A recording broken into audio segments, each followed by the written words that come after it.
Hi folks, we're just given a few moments at the top here for Zoom to let everybody in before we get started.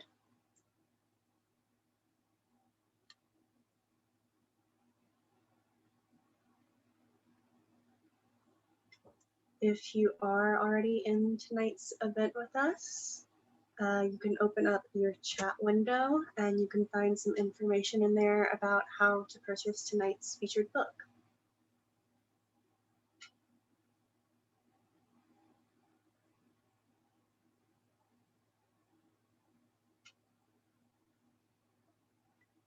All right, good evening and welcome to tonight's live online author event with Greenlight Bookstore.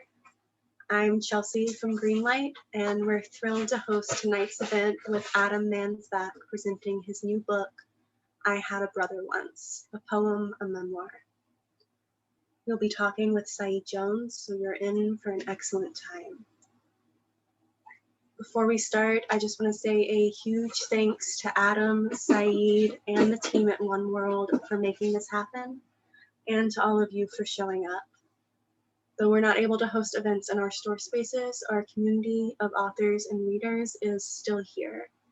We're grateful for your support and for the chance to make the space for conversation and connection. Now, just a few housekeeping things. In our Zoom webinar tonight, you can see and hear the speakers, but they cannot see or hear you. They can see that you're here though, and there are a couple of different ways you can interact with the authors and with each other throughout tonight's event, which we highly encourage. The first is the chat, which you can find by clicking on the icon that looks like one speech balloon. You're welcome to post your comments and thoughts in the chat. That's a great way to show your appreciation for the author and interact with your fellow attendees. If you have a specific question you'd like to have answered by the author, please post that question in the Q&A module. You can find it by clicking on the icon that looks like two speech balloons. We'll be pulling questions only from the Q&A to be answered in the later part of the program. And importantly, tonight's featured book, I Had a Brother Once, is available for sale from Greenlight Bookstore. You can shop in person in our bookstore locations, noon to 7 p.m. every day of the week, and you can purchase Adam's book and many others on site, or order online at greenlightbookstore.com for a quick pickup at the store or for shipping anywhere in the US. You can find that buy link in the chat. If you care about supporting the careers of authors and the ongoing existence of independent bookstores, buying tonight's featured book is a great way to show your support. Our interviewer tonight is Saeed Jones. He is the author of the memoir, How We Fight for Our Lives, winner of the 2019 Kirkus Prize for Nonfiction, the 2020 Stonewall Book Award, Israel Fishman Nonfiction Award, a 2020 Publishing Triangle Award, and a 2020 Lambda Literary Award.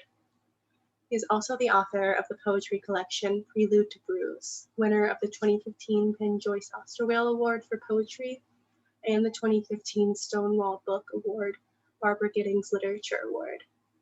The poetry collection was a finalist for the 2015 National Book Critics Circle Award. He lives in Columbus, Ohio with his dog, Caesar. He'll be speaking with our featured author, Adam Mansbach. He is the author of the #1 New York Times bestseller, Go the Fuck to Sleep, the novels Rage is Back, Angry Black White Boy, The End of the Jews, winner of the California Book Award, and a dozen other books. Most recently, the best-selling A Field Guide to the Jewish People, co-written with Dave Barry and Alan Twibble. Mansbach wrote the award-winning screenplay for the Netflix original Barry, and his next feature film, Super High, starring Andy Samberg, Craig Robinson, and Common, is forthcoming from New Line. His work has appeared in The New Yorker, New York Times Book Review, Esquire, The Believer, The Guardian, and on NPR's This American Life, The Moth, and All Things Considered. His new book, I Had a Brother Once, is a brilliant, genre-defying work, both memoir and epic poem, about the struggle for wisdom, grace, and ritual in the face of unspeakable loss. Adam is going to start us off with a reading from the book, and then he'll be talking with Saeed and with all of you. Adam, please take it away. Thank you, and thanks to everybody for showing up here tonight. I want to thank Saeed for taking the time to talk with me, a writer that I really respect both on the memoir and the poetry side. And since this book is a memoir in verse, I can't think of anybody I'd rather talk to about it. I also want to thank Greenlight for having me, one of my favorite bookstores, dating to when I used to live a few blocks away in Brooklyn. Greenlight also has a special place in my heart because many years ago, when Johnny Temple, the publisher of Akashic Books, and I were trying to decide whether we should publish this weird little book called Go the Fuck to Sleep, because we couldn't figure out simple things like where in a bookstore it would go. We knew it wasn't for the kids section, but we couldn't figure out where it should be stocked. Johnny walked a printed out PDF of the book into Greenlight and asked them where they would stock it. And they told us that they would stock it in the parenting section, which was the first that either of us had ever heard of such a thing as a parenting section. And this led us down the path to publishing the book. So I'm grateful to Greenlight for that, among other things. I'm going to read a couple of sections from the book. The first one is moments after my father calls me to tell me that my younger brother David has taken his life. It's about 12:30 in the morning. 99 times out of 100, I would have been asleep at that hour. But on this particular night, I happened to be DJing at a club in Philadelphia. And I take the call. I'm going to drop in a little bit after that and then skip forward a little in the text. My father's sentence was unrecognizable, a cluster of words spinning in a void. The notion that it was all a mistake flashed through me and fell instantly to ash. No parent would say such a thing about his child to his child if there was any hope. And here begins a different kind of struggle on this page, akin to keeping the steering wheel perfectly straight, a struggle not to crane out of this shot, not to add voiceover, not to do the one thing I am trained to, which is make things legible, impose structure and plot, motivation, a frame, a double helix of narrative to snake through the spine, to be the spine. Here I am, here we are, not 50 feet from the news of my brother's suicide, and already I can feel a tug at the reins. I don't know if naming these things can sap their power or if it constitutes a sacrifice at their altar, an invitation to the impulse I am trying to disperse. What are the rules of this endeavor? Am I supposed to unfold the moments of this night like an origami crane, crease by crease? Is that the penance or the healing, the ritual, a march toward or away from what? Penance for what? If you are making up the ritual as you go, is it a ritual? If the loss is a hole that cannot be filled, is the remainder of your life the ritual? Are rituals supposed to fill the hole or deepen it until you can crawl out the other side? And who am I that I have to ask? My mother's father's parents were the children of famed rabbis. They came here and founded a Jewish community in Burlington, Vermont by paying other Jews to keep the Sabbath, making them whole and a minion by handing out the wages they would have lost in observing the holy day. And here I am, not even 150 years later, acting as if the books my people carried and died for are unknown to me. Here I am, freighted by nothing, reinventing the wheel, reinventing the rack, daring to believe that perhaps you only realize a ritual was one after you complete it. Inscribe the final character. A tear falls on the page, becomes the final period, or some stupid maudlin shit like that. The final moment is what I dwell on most. He is sitting in his Subaru, overlooking nothing, the ass end of a parking lot, the chemicals he will mix into the gas that kills him lying in his lap, knowing he is one breath away, that he could end it all right now, though any of us could really. It is always right now. There are always heights and cars, things to fling yourself off or in front of. There is always a drawer full of knives. I imagine he is crying, but that is only because I would be. Perhaps he is laughing, or luxuriating in the sudden vivid crispness of the world, the miraculous dispersal of cumulonimbus formations in a southwesterly wind, and feeling free at last, or just as likely he is stone-faced with determination, so close, just one final push. Perhaps the act was a ritual, a series of gestures rehearsed and enacted with faithful, reverent precision. The implements delicate in his large hands like eyedroppers, carrot peelers. It is all unfathomable. I cannot place myself in him. I'm throwing cliches at the wall. They say a velvet calm descends when people have decided, gathered their supplies, chosen a place, an hour. Their moods lighten and their loved ones think they've turned a corner, which they have, a different corner. But in my head, that's where he always is, sitting in his car with me screaming, "Don't do it," from the back seat like some spirit cursed to be unheard. And my mother's father's parents, the famous rabbi's kids, the minion makers of Burlington, Vermont, they squat atop the glass floor of the distant beyond, shaking their great woolly heads and asking why, of all things, did it have to be gas? The last time the world's greatest drummer ever drummed, I was there. Elvin Ray Jones had been in hospital for 6 months, his liver and kidneys shutting down, avenging past abuse, when Keiko, his wife and manager, my former boss, called me. She had pulled Veen out against the doctor's orders, and they were coming to Oakland to play Yoshi's and needed help. I'd left New York a year before and hadn't traveled with them since. Knew he'd been sick, but little more. When I arrived, I found Veen sitting alone in the dark green room, 40 pounds lighter and already partway somewhere else. He gave me a papery hug and muttered, "Hard shit." Dying, I think he meant. The band was mostly new cats, hastily assembled. The only people who had known him long were Delfeo and me. Elvin was barely talking, but Keiko told me that in the hospital he had spoken frequently of John, whose name seldom passed Veen's lips in normal times, the loss too raw despite the years. When reporters asked, Veen fed them platitudes, said John had been an angel sent from heaven. I always took this to mean that Elvin was the demon in their partnership, elemental and propulsive, the churning ocean atop which Coltrane balanced as he searched for God. There was an oxygen tank now, backstage at first, and then as the week unfolded, on it.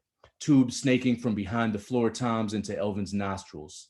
The audience did not know what to make of what they saw. One night, the doctor who supplied the tank got caught in traffic, and the tip of Veen's right stick came up half an inch short of the golden ride symbol every time he tried to hit it. Every time. The fans were in agony, doubled forward in their chairs, willing the wood to find the hammered metal. I heard an old man say, "Let him go home and get some rest," as if Veen had been rousted from the sickbed against his will. But Keiko knew exactly what she was doing. Elvin had allowed her to see him in all his naked fullness, and so when the time came, here he was, dying at home on his drum stool. His purpose had never been in doubt. He was on the planet to offer the gift of his music to a world that needed all the love and majesty those songs contained. Seldom did a gig pass in all my years sitting backstage with Keiko that she did not tell me as much. Restate this thesis, eyes widening over her cup of tea, bright painted lips pursed as she nodded in somber agreement with herself.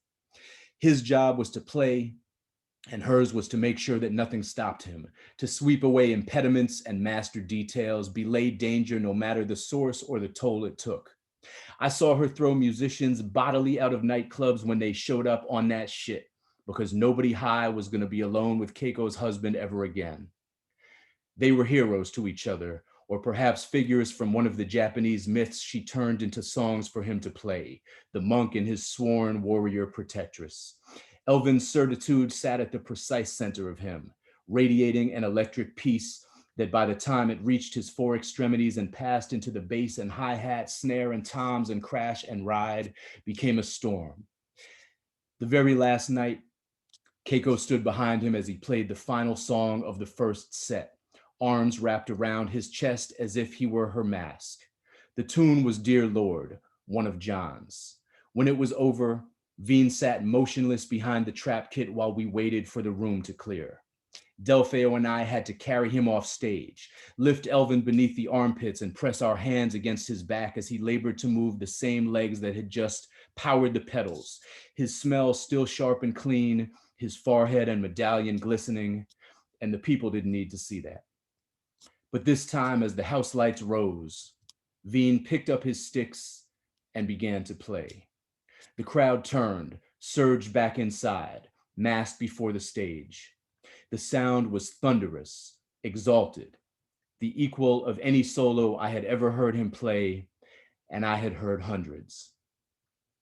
I wonder if it is possible that what that solo was for Elvin, loosing those two gases and allowing them to become one and opening his lungs, was for my brother.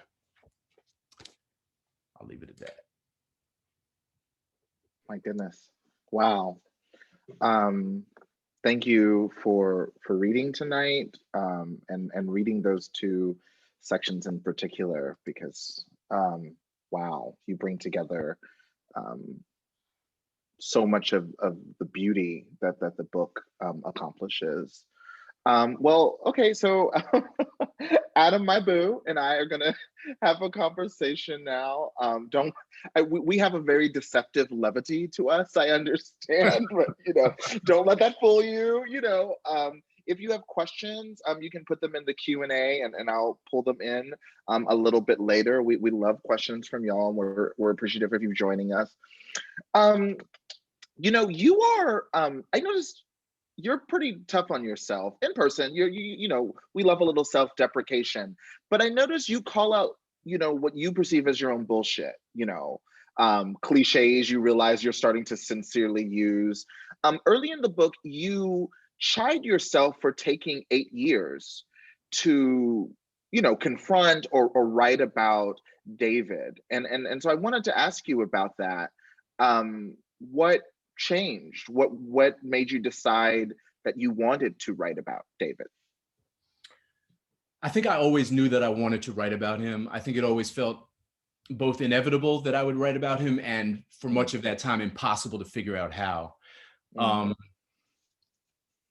I think emotionally, I probably wasn't ready. I also was, as you say, relentlessly hard on myself. Every project that I took on in that 8 years that wasn't writing about him, wow, felt, both engaging and satisfying. I love all the work I do, but also there was a part of me that was like, man, this is some bullshit. This is easy. This is facile. This is light. Why are you not confronting the thing that looms so large in your life? And I think what changed, aside from the passage of time, making it somewhat more approachable, somebody asked me in a chat on an event the other day, like, is grief insurmountable? Which was like, talk about just cutting right to the heart of shit. Yeah, wow. The only answer I had, in keeping with that sort of like, surmountable, insurmountable, okay, I guess the metaphor we're dealing with here is a mountain. I think my only answer was like, you get farther away from the mountain and your vista changes, and you're at least able to see over the top of it in a different kind of way. And that's a form of surmounting it, I guess. So maybe I got to that point, but also, poetry is not a form that I immediately think of. Poetry is something I love. It's something I've always written. My first book ever is a book of poetry, but I've not really written poetry since that first book, came out like 19 years ago. And I think what changed, so I say that to say that I always stopped myself before I started writing, largely because I couldn't figure out what the architecture of a book about my brother would be. Was it a novel? If so, what was the plot? What was the scaffolding? What was the relationship between fact and fiction? Was it a long form essay? I would sort of start thinking about how to structure that thing and stop before I wrote a word.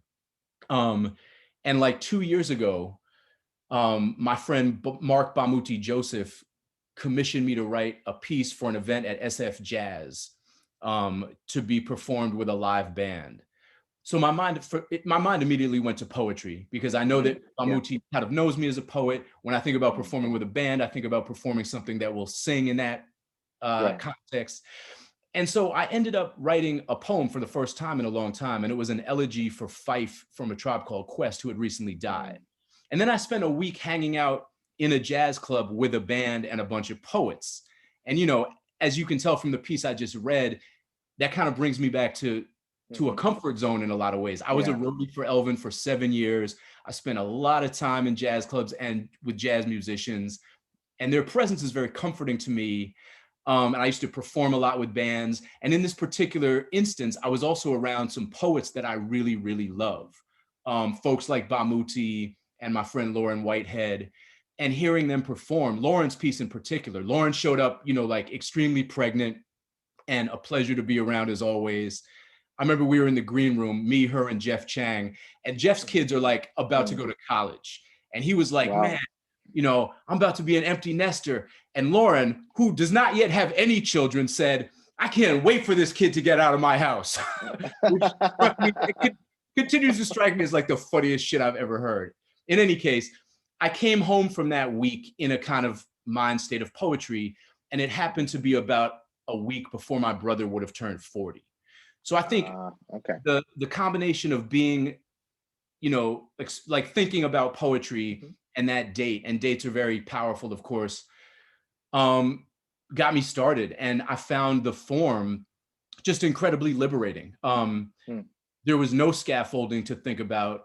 I just was able to kind of move from idea to idea with a certain kind of freedom that I think I couldn't have accessed in prose, wouldn't have let myself access in prose. With poetry, you can do a lot by proximity. You know, you can move from idea to idea and let people connect them simply because they're close to each other. And so I just engaged in this kind of, I don't want to mystify the process. I hate when people mystify a process, but it was a very intuitive process. And I just sat in this room for like the next 3 weeks and wrote this book to the exclusion of almost all else. I didn't do a lot of parenting, certainly not any high quality parenting of my 3 daughters. But I just went super hard and I went super deep, and I just sat in here and cried and like listened to records. I have a lot of records in this room. A lot of records in this room. And yeah, and I wrote a draft of the book in like about 3 weeks. Okay, so, and I love that because you naturally answered several of the questions I was interested in, both like in terms of and I love that, you know, like both in terms of the sense, okay, like how did you decide you wanted to do it? What were you thinking when you weren't doing it? Because that's absolutely true. Projects have a way of, it's almost like preemptively haunting us. You know, they really are like always in the room, and you're kind of doing this like cost benefit analysis at any given moment because, you know, time is finite and so is energy. So I get that. But I love, because I was also like, wow, like sustaining a memoir in poetry just seems incredibly difficult to me. I mean, writing my memoir, which, you know, has poetic elements, I just found it was just difficult. I mean, I thought it was difficult, for example, to, you know, at times to make basic facts. You know, it's kind of like, okay, we've moved, now I'm living on another side of the country, I've got a job, I'm doing, you know, what this, you know, like kind of making that information that you need to convey also interesting and compelling. But it sounds like you kind of, but it was like once you were in the rhythm was easier to maintain. Is that, and also the proximity, that's interesting too. Yeah, I think that's true. I think also poetry allowed me to feel like I could leave all of that stuff out, all of the scene setting out. I mean, or a lot of it anyway. I mean, you use gaps and like the white space of those, you know, those dividers, you know, very strategically and very well, because I think that's where a lot of that goes. You know what I mean? It's like, oh, you don't need to tell us now I'm in this place and I'm visiting this. It's just like, no, we kind of, it's almost like the curtains open and close and we're willing to accept what you're presenting. Yeah, I think so. I think, you know, I think any project to a certain extent is about like an accumulation of narrative authority. Like you earn the authority to make the choices you make and to guide people through with you. And I guess in writing the book, I mean, this is a weird thing to say, but I guess I believed very strongly in my own authority in telling this story.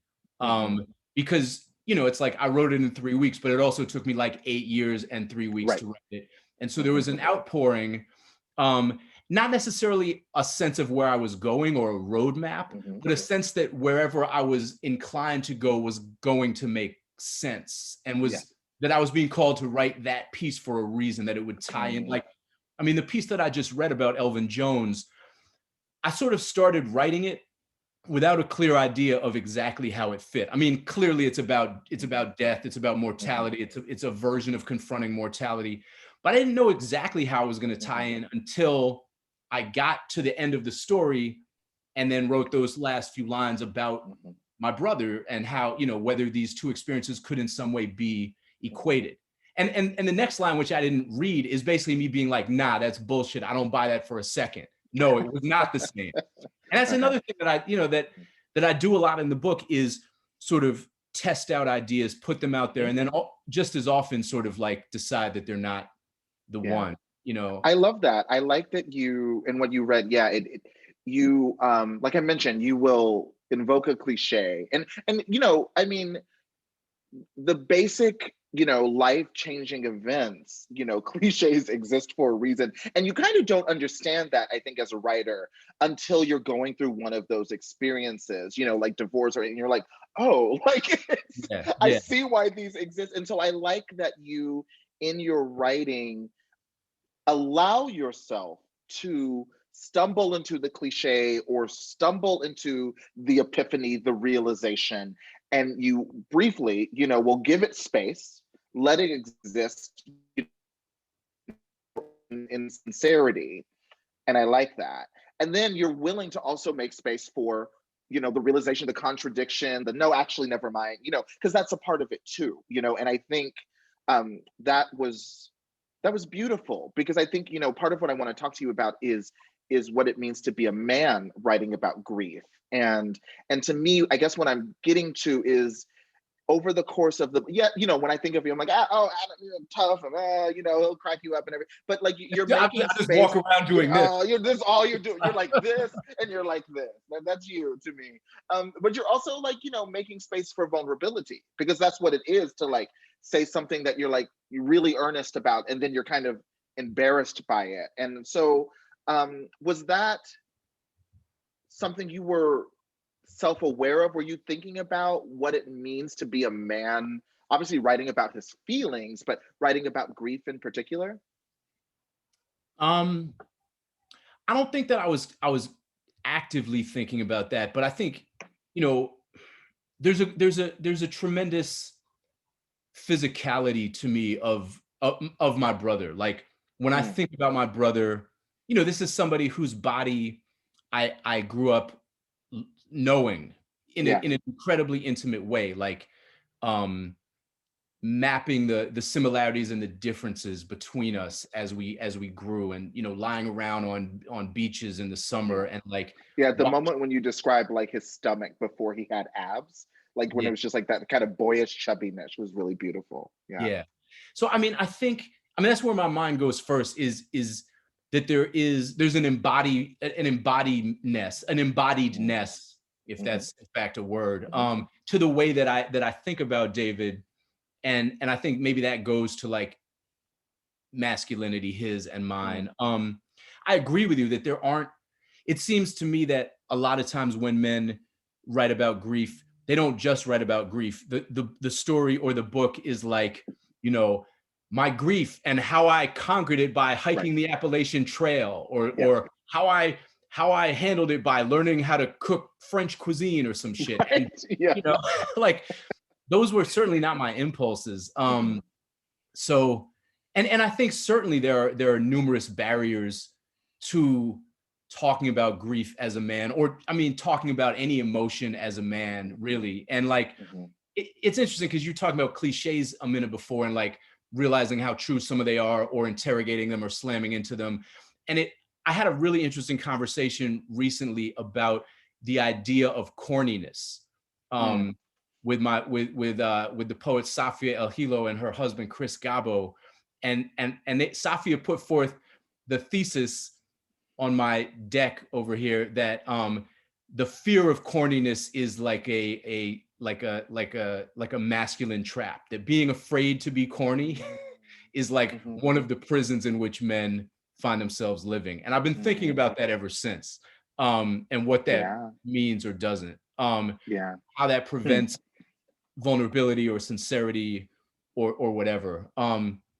So I don't know. I mean, for me, one of the things that I think I'm doing in the book, or that I was thinking about consciously as I was writing, was like narrative and the dueling impulses in me to craft a narrative, because I'm a writer and that's what I do, but also because I'm a human being and that's what human beings do, right? Like that's what we have, is fucking stories and the ability to cook over a flame. Like that's it. That's what separates us from the animals, you know?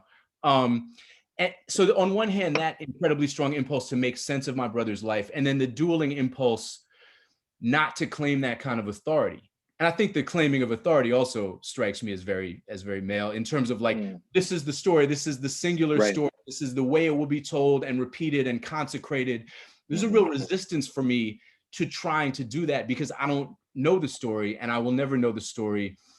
And in many ways, I think the book was like a process of trying to learn that paradox doesn't always exist to be resolved, that it can instead exist to be just held, you know? Like my cousin and I in the book and in real life go to my brother's house like a couple days after he dies to like gather shit up for his wife, who, you know, never wants to set foot there again. And what we find, among other things, is we find on his computer a receipt for a skateboard, like an expensive skateboard he had ordered that hadn't yet been delivered, that wouldn't be delivered for like another week. And it's like, you know, my first impulse on seeing that was like, that this did like, oh, this doesn't make sense. Like something, you know, foul play is afoot, you know?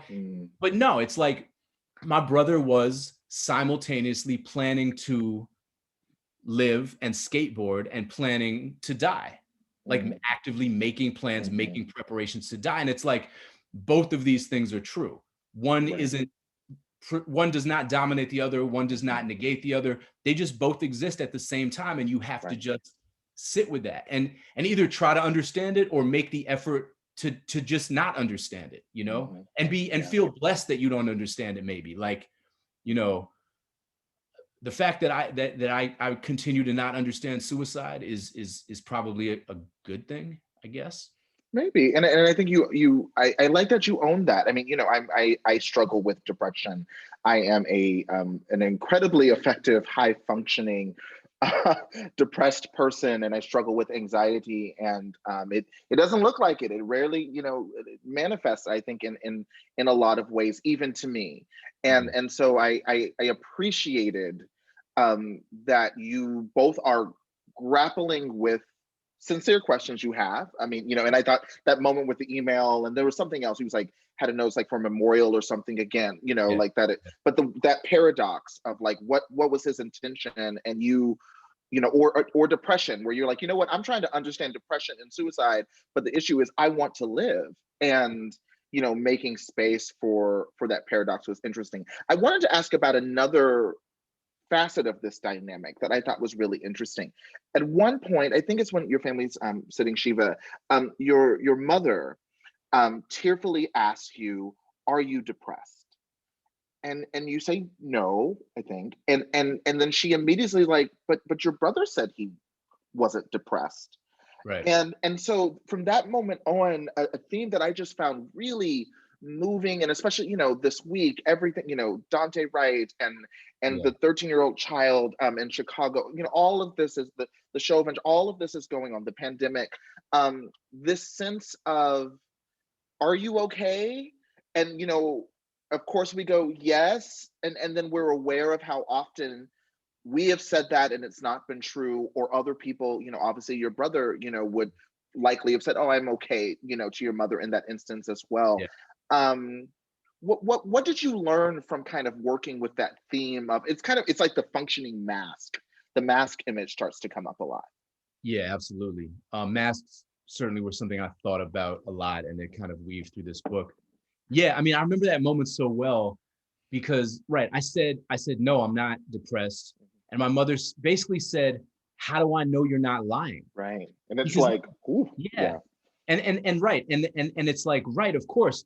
how from this point on will we ever not suspect and fear that everyone is harboring deep, dark, unspeakable secrets, depression, a desire to kill themselves? Like, you know, one of the really tricky and insidious things for me that suicide does is it rewrites and undercuts every narrative and everything you think you know and understand about a relationship. You know, like, you know, like I look at pictures of my brother now, like old pictures from childhood even, and it's like, maybe he's not looking at the camera. I thought he was, but maybe he's kind of like looking through it.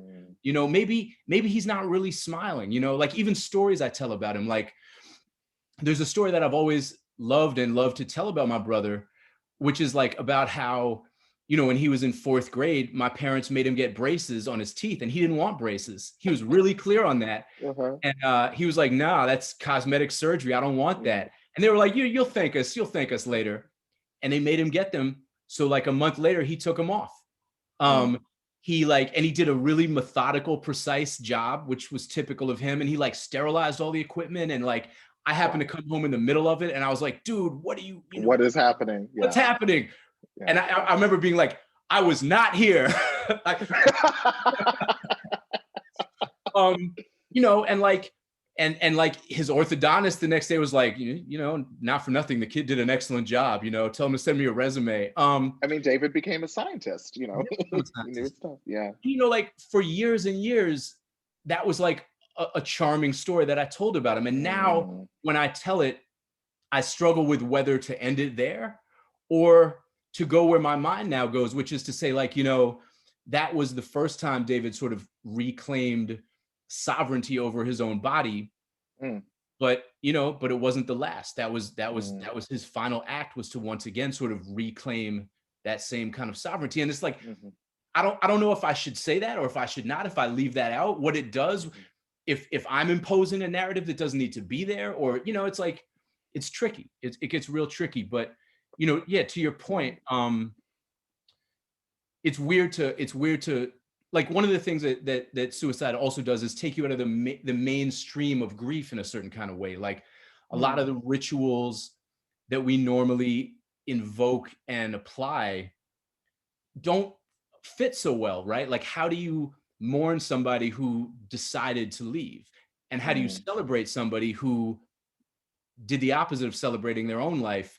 You know, and it strikes me that in the past year, everybody who's had to grieve has had to grapple with a kind of forcible distancing from a lot of the rituals that would otherwise be there to comfort us, right? Like many people have lost somebody and not been able to go to a funeral, or not been able to sit Shiva, or not been able to hug who they want to hug.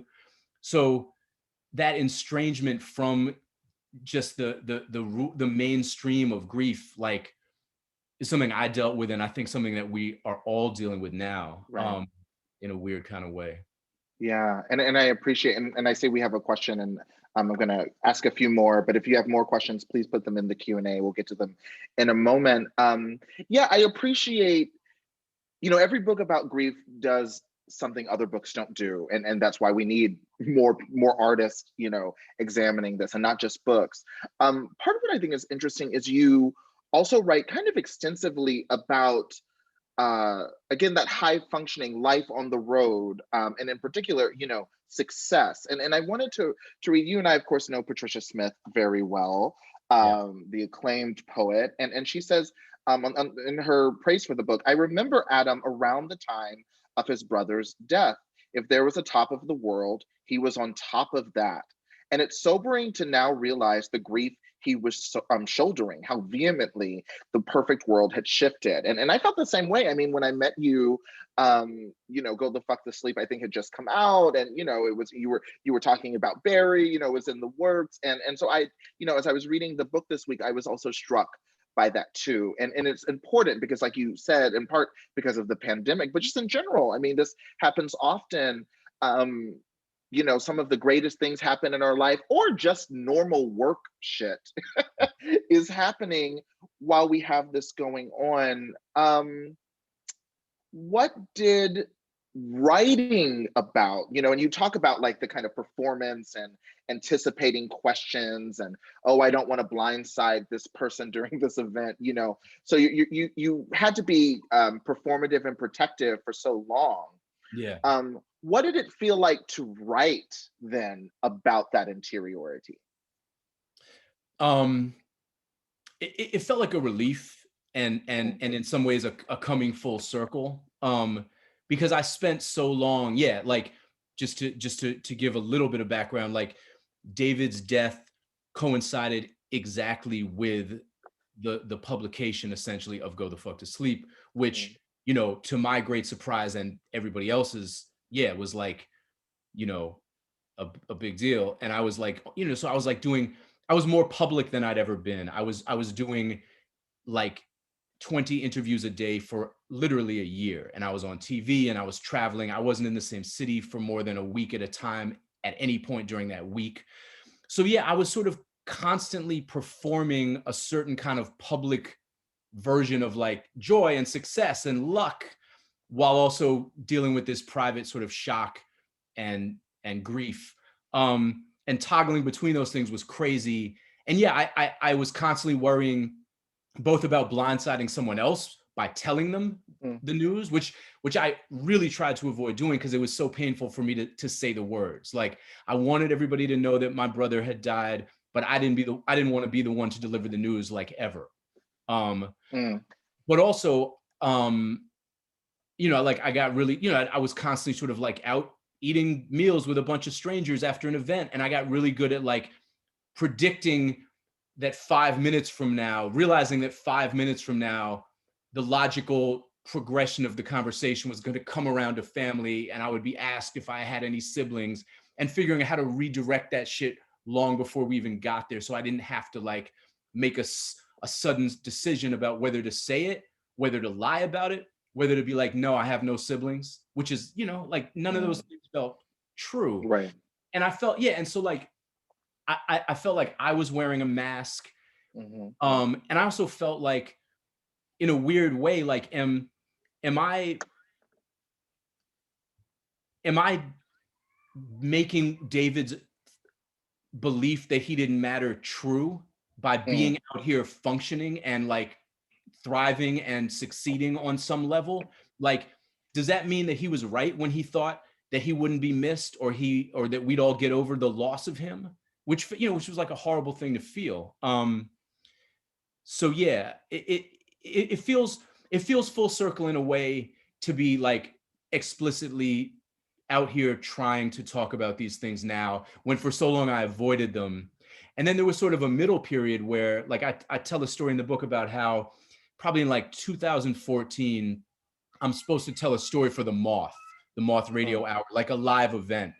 And it happens to be in Boston, where I'm from and where my family still lives. And like, the story that I was going to tell is like a bunch of lighthearted shit about Go the Fuck to Sleep. It was basically a comedy routine. And the night before the event, we all rehearsed. All the storytellers rehearsed.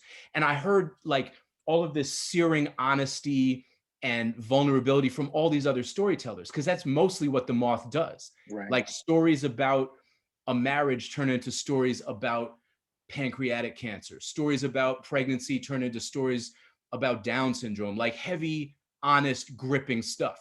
And I felt utterly dishonest and like a fraud and asshole, because my story was like, hey, I published this book, and then I met Dr. Ferber and he said some shit to me, and me and his son used to know each other, and I ripped the head off a cardboard cutout of MC Hammer one time when I was 13. Thank you. You know, I was like, this is bullshit. Like, I'm not telling the truth, and I'm disrespecting my brother's memory. And it's one thing to do that in the immediate moment of Go the Fuck to Sleep, when I can at least tell myself that this is proof that life continues and my family wants me to go out here and do these things, and I got to give the book the best chance it can. So I'm going to do the Today Show. I'm going to do all the things. But it's 3 years later. I'm still getting up here telling these fucking stories. And so like, at like 10 in the evening, I knocked on the director's hotel room door, and I was a fucking wreck. And I was like, I can't tell this story. I want to tell a different story. I want to tell the real story. I want to talk about my brother. My brother died 2 weeks before Go the Fuck to Sleep came out, and da-da-da-da. And I had like this grandiose vision. Like, I was going to go like, you know, like basically going to go write this book like in real time and like perform it the next night. And it was going to be some heroic fucking King's Speech ass moment. And the director was like, nah, no, you're not going to do anything of the kind. Like, he was like, go the fuck to sleep. Yeah, basically, yeah. Get the fuck out of here. Chill the fuck out. Yeah, you want me to order you a nightcap? That's all I'll do. Yeah, they're like, we plan these evenings pretty carefully. Like, you're the last storyteller. Be funny, motherfucker. Like, end it on a high note. No, like, and I was like, and I felt like let down and relieved simultaneously. And I like got up and told my funny story, and then I told that funny story like 15 more times on those stages. And did that for like another year until the feelings that I shouldn't do it faded, and I just enjoyed being funny and telling that funny story, So yeah, it's complicated. It is, and it's. I'm going to get to your question now, but Adam Lazarus, not Mansbach. But yeah, and then sometimes I don't know. I mean, I think that's the thing about being an artist, and then working artist, and then we're also human. Is that sometimes I think people have to protect us, and because there are those moments where we're like, I'm gonna like I'll just lay it all out, I'll open my chest, because that is that impulse, and our response to other people's work often. And I think I'm struck that you're like, it was the rehearsal, which is like a private, vulnerable space. Yeah. And yeah, you're moved, you're watching these and so it's the offering that answers the offering. Yeah. But yeah, it can be crucial to have someone go, I understand why you want to do that, but like this isn't this space. Yeah. And this question kind of gets to this haunt, because it's like we're haunted. There's a bit of haunting kind of going on, I think, in that spaces. Adam Lazarus, you said sometimes people have a reoccurring bad dream and are only able to break this pattern by facing something they fear in real life. And that's why I think it's interesting that it's like this entire 8-year period, it wasn't like you were totally in denial. You were in fact incredibly aware of this experience that you hadn't explored publicly. And so Adam, did anything like this happen to you? Has there been a change, perhaps a fundamental change in how David kind of appears in your thoughts now that you've written the book? That's a good question. Yeah, it's interesting. I mean, a couple things come to mind. I think one, and I feel like I heard somebody else, I'm paraphrasing, I think something that I heard somebody say once, but I don't know who, but I think it's true for me as well. And I wonder if this is true for you also, Saeed, with your memoir and your other work, is like, there's a way in which when you do finally write about something, you set it to rest. Like your ideas are now on the paper, and it almost, there's a temptation maybe to no longer think about these things, because you've said your piece about them, and your thoughts are now like set, your emotions are now set. So, I mean, I would, I'll say this. I mean, the anniversary of David's death is a really hard day for me always. May 28th, I never know how to face it. I never know what to do with myself on that day. I don't know if I want company or if I want to be alone. It's always the wrong choice. When I decide to be alone, I'm immediately like, fuck, why did I, who's the rat? Help, And I finished the manuscript before, like shortly before his birthday in 2019. And I felt much more equipped to deal with the day. I felt like I had done my work and I could now face the day in a different kind of way. It was not as devastating. I did not feel as much at loose ends as I always had in the like 8 previous anniversaries. And there are some things that I feel like I learned about him in writing it, connections that I had never made before. Things, as I was telling you before the event, like things that in retrospect seem obvious and simple, but that I'd never thought about. Like, my brother left 2 notes of different sorts. One note was to the people that he left behind, all of us, the family. And the other was a note to whoever found his body. And that second note warned that there were dangerous chemicals in the car, and that you should not like open the door or the windows. You open the window, yeah. Call hazmat, you know what I mean? And the second note, the note to us, was sort of saying that there's nothing anybody could have done that our love had kept him alive this long, but that he'd always known that he didn't want to be alive. And I'd never really thought about the similarities between those notes. It had never occurred to me until I sat down to write that there's a sense in which the note he left us was also perhaps about protecting the living, just as the note he had left for whoever discovered his body was. You know, and Don't like, rush in.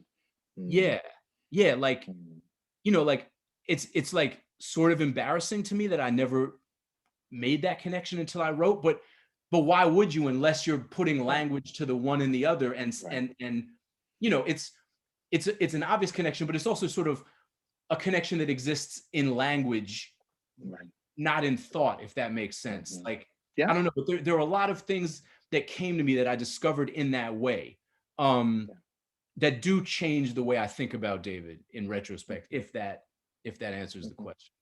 And also, I think the structuring, you know, I know you once you got going, you're going, but at some point you're thinking about when to introduce, and you know, where we are in the timeline. And so I think that kind of consideration, you literally start putting things side by side and seeing connections. Yeah, I think you know, it's interesting. So this coming May, this coming, you know, spring will be the 10-year anniversary of my mother passing away. And so I'm struck by, you know, you took, you know, it was 8 years before you wrote the book, and I wrote about my mom's grief at a very different point.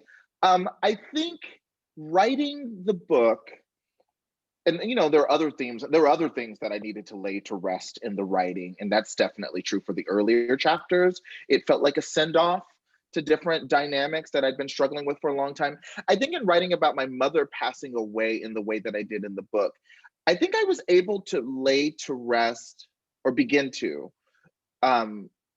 grieving her as a mother, grieving her, you know, like like what it meant to be, you know, I was in my mid-20s. I was very much a kid, only child, single parent. And so I think it felt like closing the chapter on that phenomenon.